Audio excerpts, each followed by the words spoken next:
So the acceptor level is just above the valence level in case of p-type semiconductor. அதுவே n-type semiconductor வந்தீங்கன்னா this is conduction level and this is valence level. இந்த எலக்ட்ரானோட எண்ணிக்கை அதிகமா இருக்கும். அதனால என்ன பண்ணிடும் அப்படின்னா that electron is ready to move to the conduction level. அப்ப conductor levelக்கு கிட்ட இருக்கும். இதுக்கு பேரு donor level. இதுக்கு பேரு என்னன்னா donor level. So the donor level electron is ready to give the electron to the conduction level. So it is just below the conduction level. அது எங்க இருக்குது? Just below the conduction level. இது வந்து n typeல, இது வந்து p typeல. ஓகேவா? So இது ரொம்ப முக்கியமா பாத்துக்க வேண்டியது. இந்த டிஃபரன்ஸை நீங்க பாத்துக்கணும். n டைப்புக்கு p டைப்புக்குள்ள டிஃபரன்ஸை நீங்க பாத்துக்கணும். சாதாரணமா இந்த லெவல் இருக்கு இல்லையா, இது வந்து இந்த எனர்ஜி லெவல் அப்படிங்கிறது சிலிக்கானுக்கு எவ்வளோ, ஜெர்மானியத்துக்கு எவ்வளோ அப்படின்னு பாத்தீங்கன்னா சிலிக்கானுக்கு 1.1 எலக்ட்ரான் வோல்ட், ஜெர்மானியத்துக்கு வந்து 0.7 எலக்ட்ரான் வோல்ட் அந்த ஃபோர்பிடன் எனர்ஜி கேப். இப்போ வந்து இம்பியூரிட்டி நீங்க வந்து பென்டாவலண்ட் இம்பியூரிட்டி ஆட் பண்ணிட்டீங்கன்னா பாருங்க, இந்த லெவல் பாருங்க எங்க கிட்டக்க போயிடுச்சு.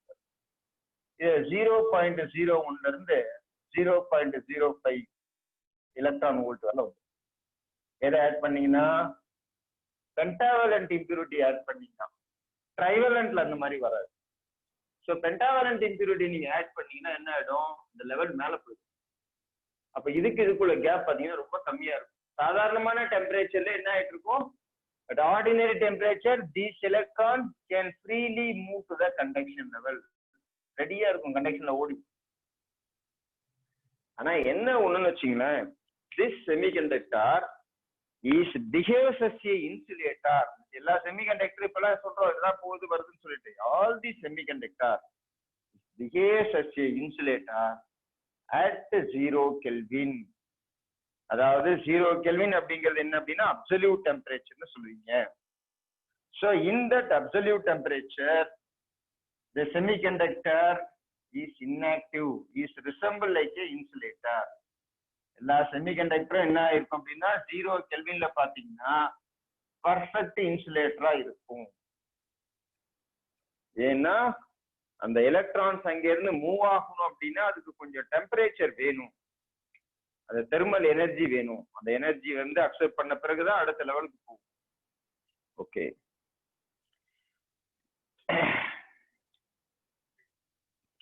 அத இன்ட்ரின்சிக் செமிகண்டக்டர், எக்ஸ்ட்ரின்சிக் செமிகண்டக்டர்னு ரெண்டு இருக்குது. நம்ம இப்ப சொன்னது எல்லாமே எக்ஸ்ட்ரின்சிக் செமிகண்டக்டர். இது இம்பியூரிட்டியை வந்து ஆட் பண்ணி அதுக்கப்புறம் அதோட கேரியரை இன்க்ரீஸ் பண்ணீங்கன்னா அதுக்கு பேர் எக்ஸ்ட்ரின்சிக் செமிகண்டக்டர்னு பேரு.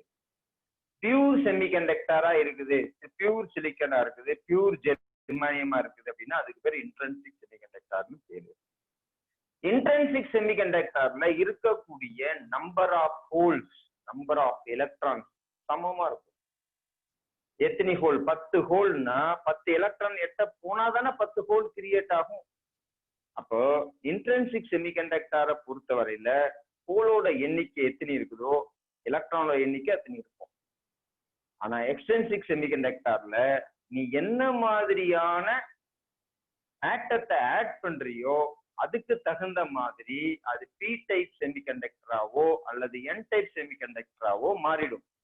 மாறின பிறகு எலக்ட்ரானோட எண்ணிக்கையும் பாசிட்டிவ் சார்ஜ் அது ஹோலோட எண்ணிக்கையும் சமமா இருக்காது. பி டைப்ல எது அதிகமா இருக்கும்னா ஹோல்ஸ் அதிகமா இருக்கும். என் டைப்ல எது அதிகமா இருக்கும்னா எலக்ட்ரானோட எண்ணிக்கை அதிகமா இருக்கும். அப்ப பி டைப்ல மெஜாரிட்டி கேரியர் என்ன அப்படின்னு கேட்டீங்கன்னா ஹோல், மைனாரிட்டி கேரியர் என்னன்னு கேட்டீங்கன்னா எலக்ட்ரான். என் டைப்ல மெஜாரிட்டி என்னன்னு கேட்டீங்கன்னா எலக்ட்ரான், மைனாரிட்டி என்னன்னு கேட்டீங்கன்னா ஹோல். அது என்ன சார் மைனாரிட்டி?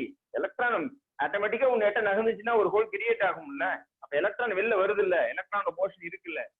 என்ன ஒண்ணு, எலக்ட்ரானோட மோஷன் வந்து கம்மி, ஆப்போசிட் டைரக்ஷன்ல இருக்கும். ஹோல்ஸ் நிறைய இருக்கும், அது ஃபார்வர்ட் டைரக்ஷன்ல இருக்கும். இதுதான் ரெண்டுத்துக்கும் உள்ள வித்தியாசம். இப்போ இத வச்சு என்ன பண்றாங்க, ஒரு டயோட இது இப்பதான் ஃபர்ஸ்ட் எலக்ட்ரானிக்ஸ்ல கால் எடுத்து உள்ள வைக்கிறீங்க. என்ன அப்படின்னா ஃபர்ஸ்ட் வந்து டயோட்.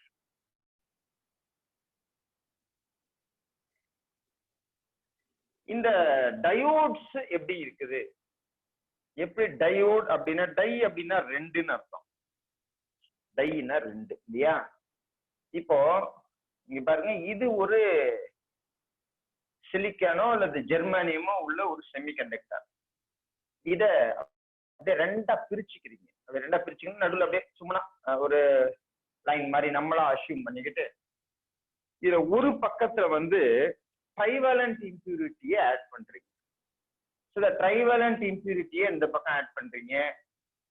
ட்ரைவேலண்ட் இம்பியூரிட்டியில ஆட் பண்ணீங்கன்னா இந்த சைடு பூரா என்ன மாறிடும், பி மெட்டீரியல் ஆயிடும். அதாவது ஹோல்ஸா மெஜாரிட்டி கேரியர். இங்க என்ன பண்றீங்க, பென்டாவேலண்ட் இம்பியூரிட்டியை இந்த பக்கத்துல டோப் பண்றீங்க. இந்த பக்கம் பென்டாவேலண்ட் இம்பியூரிட்டி டோப் பண்ணீங்கன்னா இது வந்து என்னவாயிடும், என்ன ஆயிடும். இதுக்கு பேரு தான் பிஎன் டயோட் அப்படின்னு பேரு. இதுக்கு பேர் தான் பிஎன் டயோட்னு பேரு. ஒரு கிறிஸ்டல ஒரு பக்கம் ட்ரைவேலண்ட் இம்பியூரிட்டியை டோப் பண்றோம், இன்னொரு பக்கம் பென்டாவேலண்ட் இம்பியூரிட்டியை டோப் பண்றோம். இப்ப நான் ஒரு கன்வீனியன்ஸுக்காக என்ன பண்றேன்னா, இதுல வந்து மெஜாரிட்டி கேரியர் வந்து நல்லா தெரியும், ஹோல்ஸ். ஹோல்ஸ்னா என்னன்னு சொல்லியிருக்க, அதாவது பிளேஸ் ஆஃப் எலக்ட்ரான், அதாவது பாசிட்டிவ் அப்படின்னு அர்த்தம். இங்க மெஜாரிட்டி வந்து எலக்ட்ரான் சொல்லிருக்கு. அதனால நான் என்ன பண்ணிக்கிறேன், என் கன்வீனியன்ஸ்க்காக இங்க மைனஸ்னு போட்டுக்கிறேன். நீங்க அதுக்கப்புறம் புக்ல இருக்கிற மாதிரி ரவுண்ட் ரவுண்டா போட்டு இதுல என்ன பண்ணிடுறேன், பிளஸ்ன்றதால நான் பிளஸ்னே போட்டுக்கிறேன்.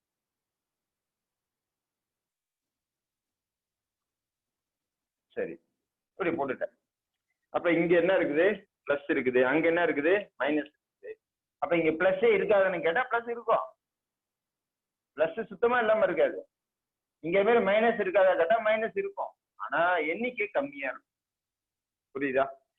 சரி, இந்த மாதிரி ஃபார்ம் பண்ணிட்டோம். நல்லா பாருங்க, இதுக்கு பேர் தான் டயோட். இங்க ரெண்டும் ஃபார்ம் ஆயிருக்கு.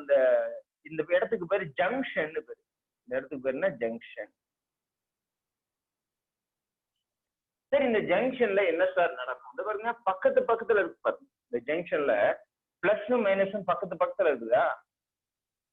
அதாவது இந்த பக்கம் ஹோல் இருக்குது, இந்த பக்கம் எலக்ட்ரான் இருக்குது. இந்த பக்கம் ஹோல் இருக்குது, இந்த பக்கம் எலக்ட்ரான். இந்த பக்கம் ஹோல் இருக்குது, இந்த பக்கம் எலக்ட்ரான். இது ரீகம்பைன் ஆயிடும். ஒன்னோட ஒண்ணு ஒன்னா சேர்ந்துட்டு நீங்க பக்கம் இருக்கக்கூடிய எலக்ட்ரான் இங்க வருது, இங்க இருக்கக்கூடிய அந்த ஹோல்ஸ் இந்த பக்கம் போயிடுது. இந்த மாதிரி ரீகம்பைன் ஆயிடுது. இதுவும் ஒன்னா சேர்ந்து இந்த ரீஜியன் வந்து அப்படியே ஹோல் எலக்ட்ரான் எல்லாம் ஒன்னா கம்பைன்ட் ஆகி இது ஒரு தடை, அதாவது ஒரு பிரிக்கப்பட்ட ஒரு ரீஜியன் ஆயிடுது. அதாவது இந்த ரீஜியன்ல மட்டும் என்னன்னா சேச்சுரேட் ஆயிடுச்சுன்னு அர்த்தம். The junction between the P and N are recombine the hole and the electron, so that that region became neutral. அந்த ரீஜியன்ல நியூட்ரல் ஆயிடுச்சு. அப்ப நியூட்ரல் ஆயிடுச்சுன்னா அதுக்கு மேல இங்க இருக்கிற சார்ஜ் இந்த பக்கம் போக முடியாது. அதே மாதிரி இங்க இருக்கிற அந்த நெகட்டிவ் இந்த பக்கம் வர முடியாது. ரெண்டு பக்கமும் வர முடியாத அளவுக்கு ஒரு பேரி கார்டு வச்ச மாதிரி ஆயிடுச்சு. ரெண்டு பக்கமும் மிங்கிள் ஆக முடியாம ஒரு பேரி கார்டு வச்ச மாதிரி இங்க பக்கத்துல இருக்கக்கூடிய அந்த சார்ஜஸ் எல்லாம் ரீகம்பைன் ஆகி ஒரு செவுறு மாதிரி உருவாச்சு.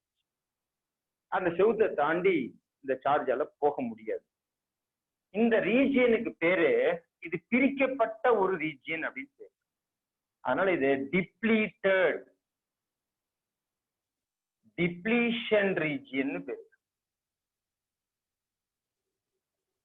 இதுக்கு பேர் என்ன, depletion region. So the depletion region, there is no mobile charges அப்படின்னு சொல்லலாம். It is immobile ions are formed. அங்க வந்து மொபைல் சார்ஜஸ் இல்ல அப்படின்னு சொல்லிடலாம். அப்ப இதை தாண்டி இதை வர முடியாது. இதுக்குதான் ஒரு டயோடு ஃபார்ம் பண்ணி இருக்கும். அப்போ ஒரு டயோட்னா என்னென்ன இருக்குது? p மெட்டீரியல் இருக்கு, n மெட்டீரியல் இருக்கு. ரெண்டும் ஜாயிண்ட் ஆன இடத்துல ஒரு தடுப்பு இருக்குது. இந்த இந்த பேரி காட் எதை பொறுத்து இருக்குன்னா, நீ எந்த அளவுக்கு வந்து இதுல வந்து டோப்பிங் பண்ணிருக்கியோ அந்த பொறுத்து இருக்குது. அதிகமா டோப்பிங் பண்ணீங்கன்னா the depletion region is decreases. The depletion region is proportional to doping. இத depletion region போட்டுக்கிறேன். Is proportional to, inversely proportional to doping. If doping is increases, depletion region is decreases. அதிகமா doping பண்ணா depletion region குறைஞ்சிடும். கம்மியா doping பண்ணா depletion region பெருசாயிடும். சரி, இதுதான் ரொம்ப முக்கியமான பங்கு வகிக்கிறது. அப்போ இங்க இருந்து இங்க வர முடியாது வோல்டேஜ், ஒரு பேரி கார்டு மாதிரி இருக்கும். இதுக்கு பேரு பேரியர் பொட்டன்ஷியல்னு பேரு. இதுல இருந்து இங்க வோல்டேஜ் வர முடியாது, தடுத்துரும். பேரு பேரியர். இந்த பேரியரை உடைக்கணும்னா அதுக்குன்னு ஒரு பொட்டன்ஷியல் கொடுக்கணும். இப்போ வந்து நம்ம மேட்ருக்கு போறோம், என்ன பண்றோம் பாருங்க. இப்ப இப்படி இருக்குது அந்த PN ஜங்ஷன். இது பேரு PN டயோடுங்கிறத விட PN ஜங்ஷன் டயோடுன்னு இப்பதான் ஃபார்ம் ஆயிடுச்சு. ஏன்னா இதுல ஒரு ஜங்ஷன் உருவாயிடுச்சு. இதுதான் அந்த டிப்ளீஷன் ரீஜியன். இது டிப்ளீஷன் ரீஜியன். இங்க பிளஸும் கிடையாது மைனஸும் கிடையாது, ரெண்டுமே சேம் ஆயிடுச்சு. இது பிளஸ், இது மைனஸ், இது P ரீஜன், இது N ரீஜன். அப்படி இருக்கு. எப்ப சார் இந்த டிப்ளீஷன் ரீஜனை நம்ம அழிக்க முடியும் அப்படின்னு கேட்டோம்னா, அதுக்கு வந்து கொடுக்கக்கூடிய வோல்டேஜ் வச்சிருக்கு. இங்க பாருங்க, இப்போ இதுக்கு பாசிட்டிவ் கொடுக்குற, இதுக்கு நெகட்டிவ் கொடுக்குறேன். நல்லா கவனிங்க. Pக்கு வந்து பாசிட்டிவ் கொடுக்குறேன், Nக்கு வந்து நெகட்டிவ் கொடுக்குறேன். இந்த மாதிரி கொடுத்தா இதுக்கு பேரு ஃபார்வர்ட் பயாஸ்னு பேரு. இதுக்கு பேர் என்னது? ஃபார்வர்ட் பயாஸ்னு பேரு. அதாவது பிளஸுக்கு பிளஸ்ஸே கொடுக்குறேன், மைனஸுக்கு மைனஸே கொடுக்குறேன் அப்படின்னா அது ஃபார்வர்ட் பயாஸ்னு பேரு. கொடுத்த உடனே இங்க இருந்து சார்ஜ் போயிடுமான்னு கேட்டா போகாது. அப்ப என்ன ஆயிட்டு இருக்கு? கிராஜுவலியா இன்க்ரீஸ் த வோல்டேஜ். வோல்டேஜ் அதிகப்படுத்திக்கிட்டே இருக்கு. என்ன நடக்கும்னு பாருங்க. இங்க இருந்து போறது பிளஸ், இங்க இருந்து போறது மைனஸ். இந்த பிளஸ் புடிச்சு இதை அப்படியே தள்ளுமா? இந்த மைனஸ் புடிச்சு இதை அப்படியே தள்ளுமா? அப்ப தள்ள தள்ள என்ன ஆயிட்டு இருக்கு? கொஞ்சம் கொஞ்சமா இந்த டிப்ளீஷன் ரீஜன் வந்து குறைஞ்சிக்கிட்டு இருக்கு. இந்த பிளஸ் இது கூட உள்ள மிங்கிள் ஆகி வந்துகிட்டே இருக்கு, இந்த மைனஸ் இது கூட உள்ள மிங்கிள் ஆகி வந்துகிட்டே இருக்கு. அப்ப கொஞ்சம் கொஞ்சமா நெருக்கி வந்து ஒரு சர்டைன் ஸ்டேஜ்ல the depletion region is disappear. Depletion region மறைஞ்சிடும். எப்ப மறையும் அப்படின்னா, இந்த பேரியர் இருக்கு இல்லையா, இந்த பேரியரை வந்து தாண்டி நீ வோல்டேஜை கொடுத்தனா மறைஞ்சிடும். அப்போ இந்த பேரியருக்குன்னு ஒரு வோல்டேஜ் இருக்கு. அப்ப இந்த பேரியருக்குன்னு ஒரு வோல்டேஜ் இருக்கு இல்லையா, இதுக்கு பேரு பேரியர் பொட்டன்ஷியல் பேரு. It is called a barrier potential. While you are increasing the voltage, இந்த பேரியர் பொட்டன்ஷியல் இப்போ வந்து ஃபார் எக்ஸாம்பிள் வந்து ஜெர்மானியமா இருக்குது அப்படின்னா, இந்த டயோடு, இந்த டயோடு இருக்கு இல்லையா, இது எதால உருவாயிருக்கு? ஜெர்மானியத்தால உருவான டயோடா இருக்குன்னு வச்சுக்கோங்க. அதுல உள்ள பேரியர் பொட்டன்ஷியல் வந்து 0.7 வோல்ட். இதான் அது பேரியர் பொட்டன்ஷியல்.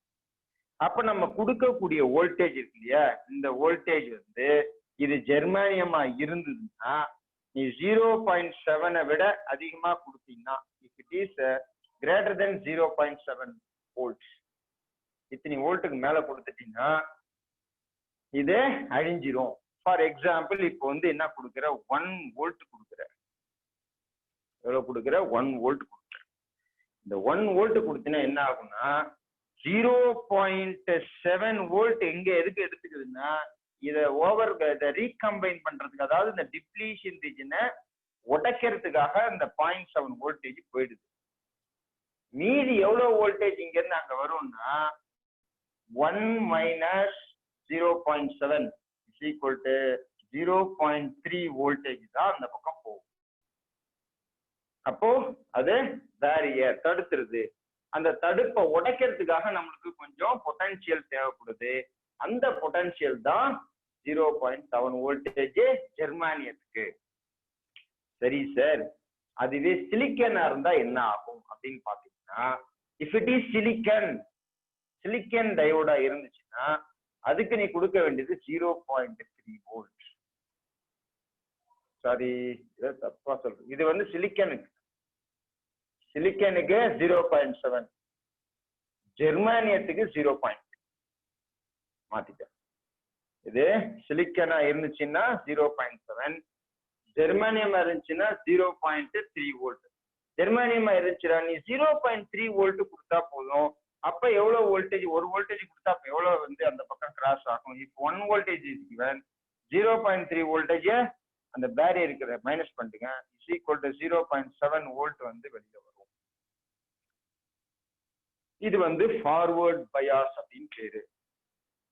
அப்ப என்ன சார் ஆகும் ரிவர்ஸ் பயாஸ்ல அப்படின்னு பாத்தீங்கன்னா, நல்லா பாருங்க, ரிவர்ஸ் பயாஸ்ல நீங்களே சொல்லிருந்தா என்ன ஆகும். ஃபார்வர்ட் பயாஸ்னா பிளஸுக்கு பிளஸ் கொடுத்தோம்னா ஃபார்வர்டு, மைனஸுக்கு மைனஸ் கொடுத்தோம்னா ஃபார்வர்டு. ஆனா இந்த ரிவர்ஸ் பயாஸ்ங்கிறது எப்படின்னா, இதுதான் டிப்ளீஷன் ரீஜன். இந்த ரிவர்ஸ் பயாஸ்க்குன்னா இங்க வந்து இது வந்து பி, இது என், இதுல பிளஸ், இதுல மைனஸ், இதுல நியூட்ரல். இப்போ இதுக்கு வந்து மைனஸும் இதுக்கு பிளஸும் கொடுத்துறேன், என்ன நடக்கும் பாருங்க. This is a reverse bias. இந்த ரிவர்ஸ் பயாஸ்ல என்ன நடக்கும், இந்த மைனஸ் என்ன பண்ணுது, இந்த பிளஸ் புடிச்சு இழுத்துருது. இந்த பிளஸ் என்ன பண்ணுது, இந்த மைனஸ் புடிச்சு இழுத்துருது. அப்ப என்ன ஆகுது, இந்த டிப்ளீஷன் ரீஜன் என்ன ஆயிடுதுன்னா இன்க்ரீசஸ். டிப்ளீஷன் ரீஜன் வந்து பெருசாயிடுது, சார்ஜ் ஃப்ளோவே இருக்காது. அதாவது மெஜாரிட்டி சார்ஜ் கேரியரால உள்ள சார்ஜ் ஃப்ளோவே நடக்காது. இங்க வந்து மெஜாரிட்டி சார்ஜ் கேரியர் ஃப்ளோவோ சார்ஜ் நடக்கும், இங்க மெஜாரிட்டி சார்ஜ் கேரியரால சார்ஜ் ஃப்ளோ நடக்காது. அதனால ஒரு டயோட என்ன பண்ண முடியாது அப்படின்னா, ரிவர்ஸ் பயாஸ்ல வேலை செய்ய வைக்க முடியாது சாதாரண டயோடால. ஓகேவா? இப்போ இத பத்தி தான் நம்ம ஃபார்வர்ட் கேரக்டரிஸ்டிக்ஸ் ஆஃப் டயோட் அப்படின்னும் ரிவர்ஸ் கேரக்டரிஸ்டிக்ஸ் ஆஃப் டயோட் அப்படின்றத அடுத்தது பார்க்க போறோம். ஓகே,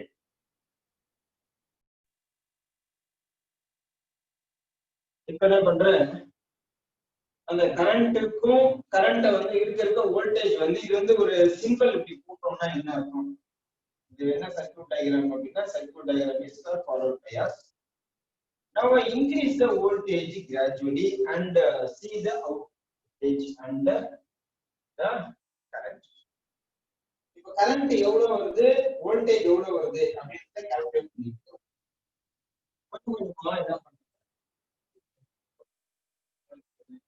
0 ல இருந்து the range is 0 to 12.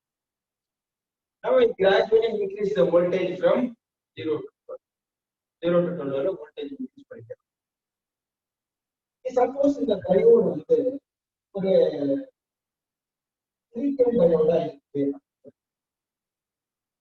அப்ப குறிப்பிட்ட வோல்டேஜ் வரல, எந்த சேஞ்சஸும் கனெக்ட், அதுக்கப்புறம் பார்த்தீங்கன்னா ஸ்டல்லிங் டக்குனு வந்து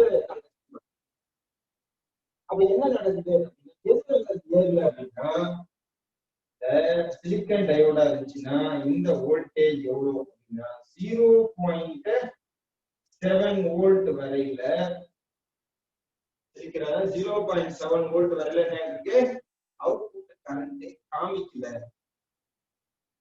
0.7 அவுட்புட் கரண்ட் காமிக்கல.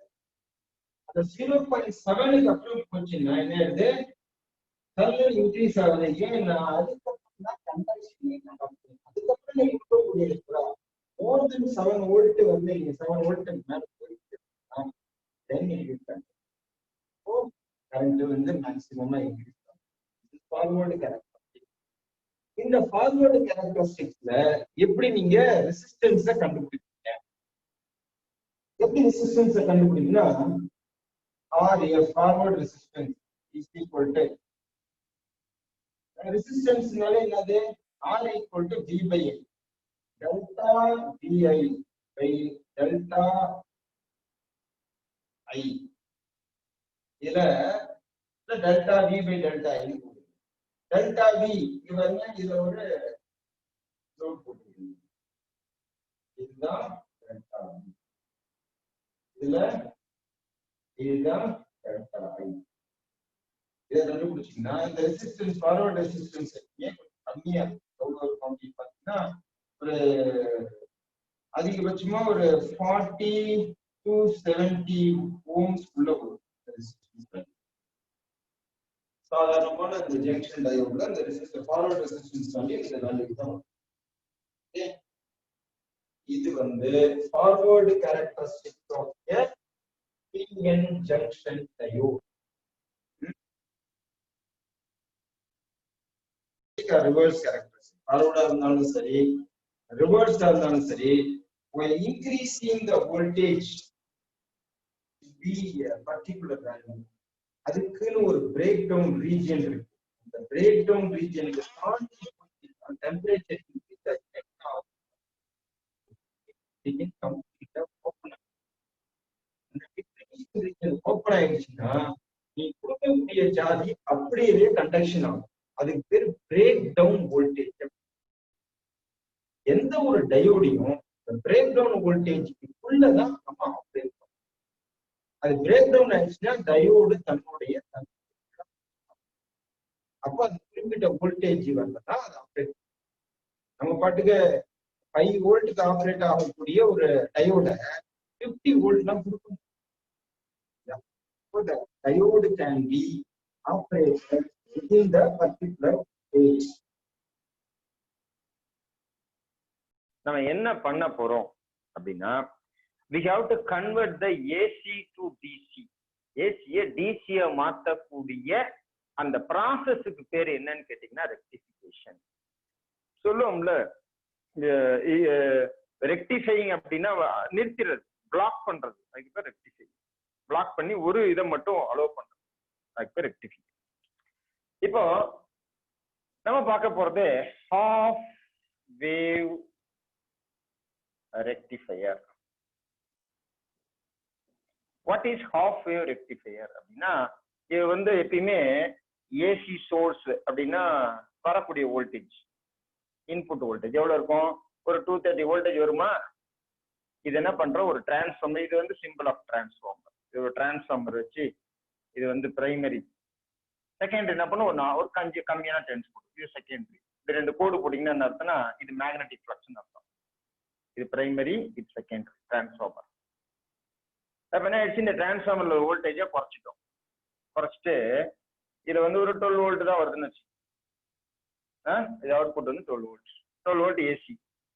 இது 12 வோல்ட் ஏசி இது வருது. இது என்ன பண்றீங்க, ஒரு டயோட இங்க போட்டுறீங்க.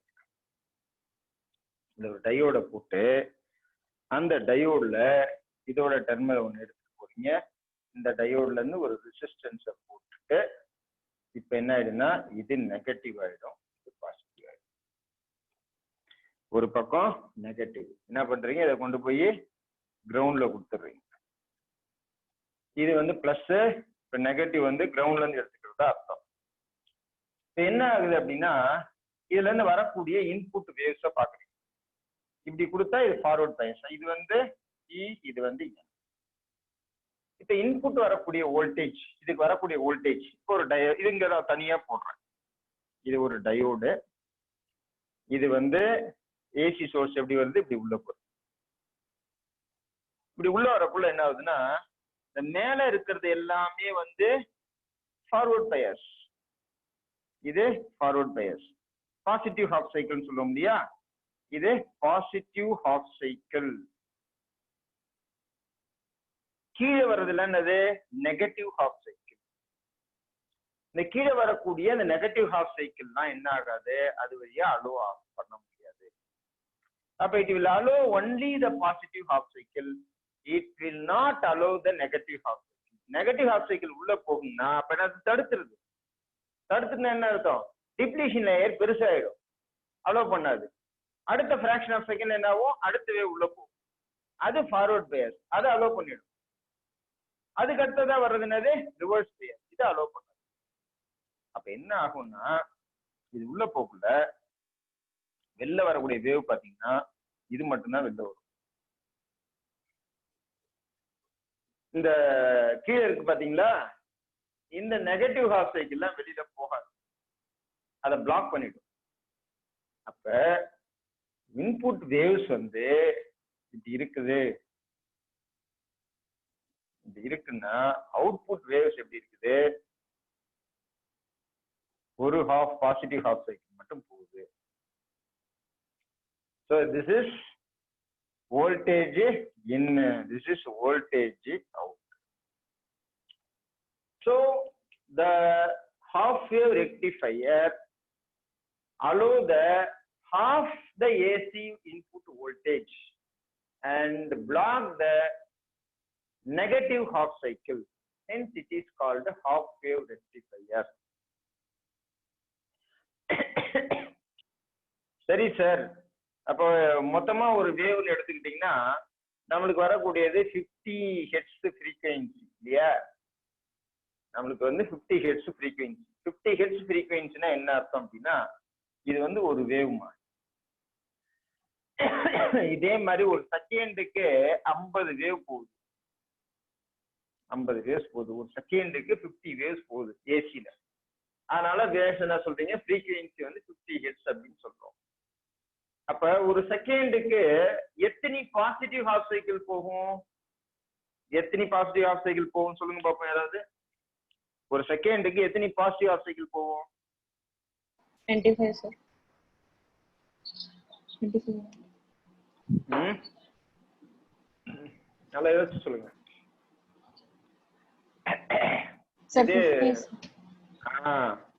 ஒரு செகண்டுக்கு 50 பாசிட்டிவ் போகும், 50 நெகட்டிவ் போகும். ஏன்னா இது ஒரு வேவ்ல வந்து ஒரு பிளஸ் இருக்கு, ஒரு மைனஸ் இருக்கு. 50 வேவ்ல 50 பிளஸ் 50 பிளஸ் 50 மைனஸ். அப்ப இது 50 போகும். சரி சார், இதுல ஒரு பல்பு கொடுத்தா எரியுமா எரியாதான்னு கேட்டீங்கன்னா, இங்க வந்து ஒரு டிசி பல்பை கொடுத்தீங்க அப்படின்னா, இப்படி ஒரு டிசி பல்பு இங்க கொடுத்தீங்கன்னா கண்டிப்பா எரியும். என்னன்னா ஒரு செகண்டுக்கு 50 வாட்டி விட்டு எரியும். அது நம்ம கண்ணுக்கே சுத்தமா தெரியாது. ஒரு செகண்டுக்கு 50 டைம்ஸ் என்ன ஆகும்? கேப் இருக்கு இல்லையா? 50 டைம்ஸ் கேப் இருக்கு இல்லையா? 50 டைம்ஸ் ஒரு பல்ப் வந்து ஒரு செகண்டுக்கு 50 டைம்ஸ் நின்று எரியும். அந்த வேரியேஷனை பார்க்குற அளவுக்கு நம்ம கண்ணுக்கு சக்தி கிடையாது. அந்த 50 டைம்ஸ் நின்று எரியறத நம்ம கண்ணு பார்க்காது. அதனால நம்மளுக்கு கண்டினியூஸா ஒரு பல்ப் எரியுற மாதிரியே ஒரு ஃபீல் ஆகும். ஓகே, சரி சார், அப்ப முழுசா வேவ் வரணும்னா என்ன பண்ணணும் அப்படின்னா ஒண்ணுமே கிடையாது. இன்னொரு டயோட பக்கத்துக்கு இந்த பக்கம் போட்டீங்கன்னா அதுக்கு பேரு ஃபுல் வேவ் ரெக்டிஃபையர் அப்படின்னு பேரு. பெரிய சிம்பிளான விஷயம் தான். என்ன பண்றோம் பாருங்க. இப்போதைக்கு இது ஹாஃப் வேவா இருந்தத என்ன மாத்த போறோம்? ஃபுல் வேவா மாத்த போறோம். எப்படி மாத்த போறோம்? இந்த ஹாஃப் அழிச்சுட்டு ஃபுல்லு போட்டீங்கன்னா சரியா போச்சு. அவ்வளவுதானமா? ஜெயநாகவர்ஷினி, ஜெயநாகவர்ஷினி சார், இந்த ஹாஃப் அழிச்சிட்டு இப்ப என்ன பண்ணிட்டேன்? ஃபுல்லு போட்டுட்டேன். என்ன மாறிடுது இப்போ? ஃபுல்லு ரெக்டிஃபையரா மாறிடுச்சா? மாறிடுச்சா? மாறிடுச்சாமா? No sir. நோவா? ஏமா ஆஃப் அழிச்சிட்டு ஃபுல்லு போட்டா ஃபுல்லு ரெக்டிஃபையர் தானே அப்போ? இத வந்து டயகிராம் சார். ஆமா ஆமா, சின்ன ஆல்டரேஷன் பண்ணிடுவோம். என்ன பண்றோம்னா நல்லா கவனிங்க. இது வழியா இப்ப போறது ஹாஃப் வேவ். இப்ப அடுத்து என்ன பண்றோம்? இன்னொரு டயோட இங்க இதுக்கு பேரலா கீழே போட்டுடுறேன். போட்டுட்டு இது ரெண்டுத்தையும் ஒன்னா ஜாயின் பண்ணிடுறேன். என்ன நடக்கும்னு பாருங்களேன். இந்த சைக்கிள் இருக்கு இல்லையா? இந்த சைக்கிள் இருக்கு இல்லையா? இந்த சைக்கிள் பாசிட்டிவ் சைக்கிள், அது அலோவ் பண்ணிடும். இந்த ரிவர்ஸ் சைக்கிள் இருக்கு இல்லையா? அதுதான் இது அலோவ் பண்ணும். இதுக்கு அது பாசிட்டிவ் சைக்கிள். நல்லா புரிஞ்சு. இப்படி போகக்குள்ள இந்த வேவ்ஸ் இப்படி போகுதா? இதுக்கு இது பாசிட்டிவ் சைக்கிள். அதே மாதிரி அந்த வேவ் இங்க வரக்குள்ள இதுக்கு பாசிட்டிவா வரும் அந்த சைக்கிள். அப்ப இப்போ நான் சொல்றேன் புரியுதா உங்களுக்கு? இது இருக்கிற வேவ் வந்து இது வந்து இந்த டயோடுக்கு பாசிட்டிவ், இது வந்து கீழே உள்ள இந்த டயோடுக்கு பாசிட்டிவ். அப்ப இது என்ன பண்ணாதுன்னா இந்த அலோவ் பண்ணாது, இது என்ன பண்ணாது இதை அலோவ் பண்ணாது. அதான் ரெண்டு வித்தியாசம். அப்ப இந்த ரெண்டு டயோடு கொடுத்தீங்கன்னா இதுல இருந்து ஒரு பிளஸ் வெளில வந்துருது, இதுல இருந்து ரெக்டிஃபை ஆகுறது, அடுத்தது வெளில வந்துருது. எகெயின் சைக்கிள் மாற மாற நம்மளுக்கு மாத்தி மாத்தி அந்த வேவ்ஸ் அப்படியே போயிட்டே இருக்கு. சரி சார், நெகட்டிவ் என்ன சார் பண்ண போறோம்னா இதுல வந்து ஒரு இந்த டிரான்ஸ்ஃபார்மர்ல காயில் இருக்கு இல்லையா, இதுக்கு பேர் சென்டர் டேப் ரெக்டிஃபையர்னு பேரு. இங்க பாருங்க, இதுல வந்து ஒரு 500 டர்ன்ஸ் இருக்கிறதா வச்சுங்க. அதுல 250வது டர்ன் நடுவுல ஒரு ஒயர் எடுத்துடுறான், அதுதான் கிரவுண்டு. நல்லா புரிஞ்சுக்கீங்க, ரெண்டுமே ஈக்குவலா இருக்கா, அதோட நடுவுல இருந்து ஒண்ணு எடுக்கிற, அது பேரு சென்டர் டேப்னு பேரு. இங்க இருந்து ஒரு ஒயரை எடுத்துடுற, இந்த ரெண்டு காயில், இந்த காயிலோட சென்டர்ல இருந்து, இந்த காயில் வந்து எத்தனை டர்ன்ஸ் இருக்கு அப்படின்னா ஒரு 500 டர்ன்ஸோ 5000 டர்ன்ஸோ இருக்கு. அதுல சென்டர்ல இருந்து என்ன பண்றேன், ஒரு ஒயர் எடுத்துடுறேன் எக்ஸாக்ட் சென்டர்ல இருந்து. That is serves as a negative. இத ரவுண்டு கொடுத்துட்டு இதுக்கு ஒரு ரெசிஸ்டன்ஸை போட்டு, இது நெகட்டிவ் இது பாசிட்டிவ். இப்ப ஒரு பல்பு, டிசி பல்பை கொடுக்குறேன், இல்ல என்ன தேவையோ அதை கொடுக்குறேன்.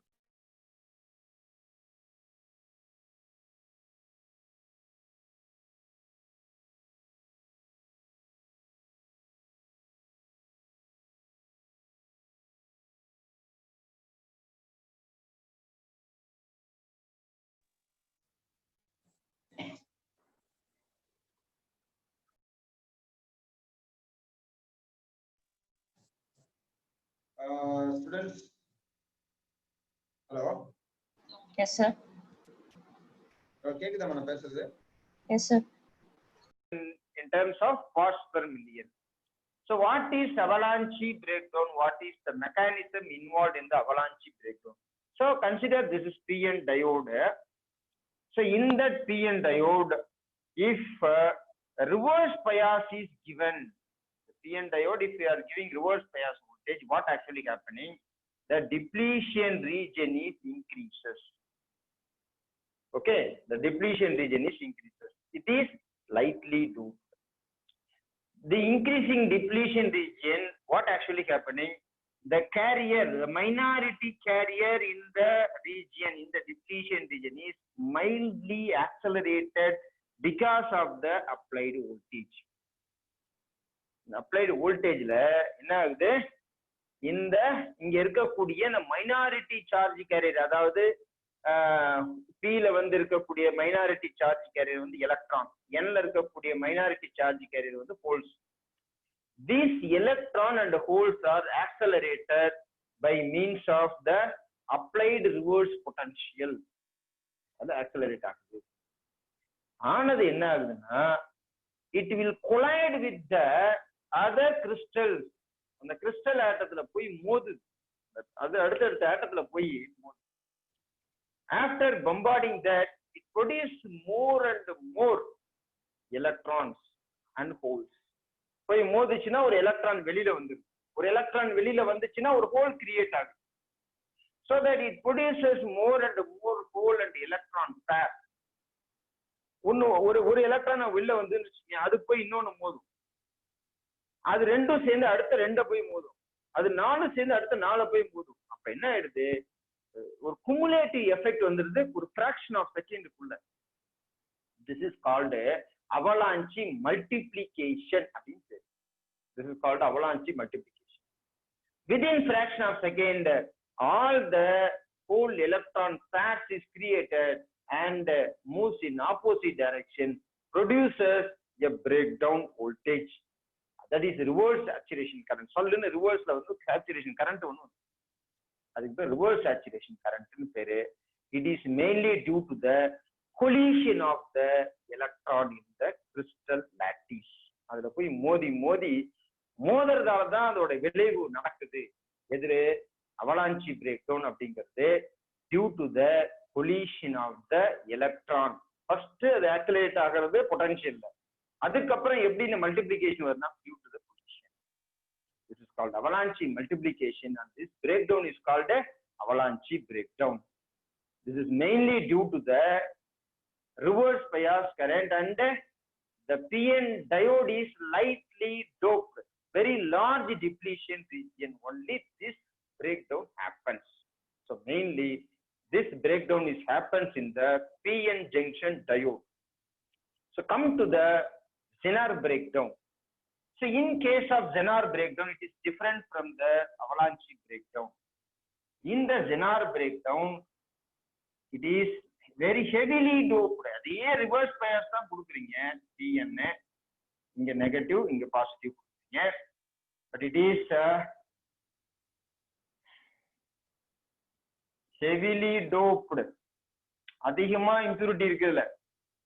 ஏற்கனவே சொல்லியிருக்கேன், if impurities is more, the depletion region is less. Very narrow depletion region. Very narrow depletion region. If you are giving the reverse voltage, what happen actually? If reverse voltage is given, directly the field is enter into the depletion region. The field is clear, and the field direct depletion region kulla enter ஆயிடுது. After entering into the depletion region, the whole electron is created due to the electric field acting on the depletion region. The depletion region ரொம்ப நேரோங்கிறதால என்ன ஆயிடுது, நம்ம கொடுக்கக்கூடிய electric ஃபீல்டாலேயே அதுல உள்ள இருக்கக்கூடிய பாண்டை break பண்ணி it produces hole and electron pairs, and it produces the reverse saturation currents. நம்ம கொடுக்கக்கூடிய ஃபீல்டாலவே it produces hole and electron pairs, more and more hole electron pairs. All are due to the applying electric field. So it produces more and more hole electrons and comes the reverse saturation current. இது அதிகமான voltage எடுத்து குறைவான வோல்டேஜ்ல என்னவோ reverse saturation current வந்துடும். இந்த break down எதனால நடக்குது அப்படின்னா, due to the electric field applied to the diode. Reverse current கொடுக்குறோம் இல்லையா, அந்த ரிவர்ஸ் கரண்ட் வந்து அதோட எலக்ட்ரிக் ஃபீல்டு போய் டைரக்டா உள்ள போய் அந்த ஆட்டத்தை உடைச்சி அந்த ஹோல் எலக்ட்ரான் பேர்ஸ் கிரியேட் பண்ணக்கூடியது. இது வந்து Zener பிரேக் டவுன் அப்படின்னு பேரு. ஓகே, இந்த Zener பிரேக் டவுன் எதுல நடக்கும்னா, அது வந்து ஹெவிலி டோப்டு தான் நடக்கும். அதுக்காகவே ஒரு டயோட உருவாக்கி இருக்காங்க, அதுக்கு பேரு Zener டயோடு அப்படின்னு பேரு. இது பாத்தீங்கன்னா இசட் மாதிரி இருக்கும், இதுக்கு பேரு Zener டயோடு. இதே heavily doped diode, depletion region is very narrow. It is operated only in the reverse bias. அதை நம்ம ஆப்ரேட் பண்றதே என்ன பண்றோம்னா ரிவர்ஸ்ல பாருங்க. அதை பத்தி நம்ம அடுத்த கிளாஸ்ல பார்ப்போம். ஓகே.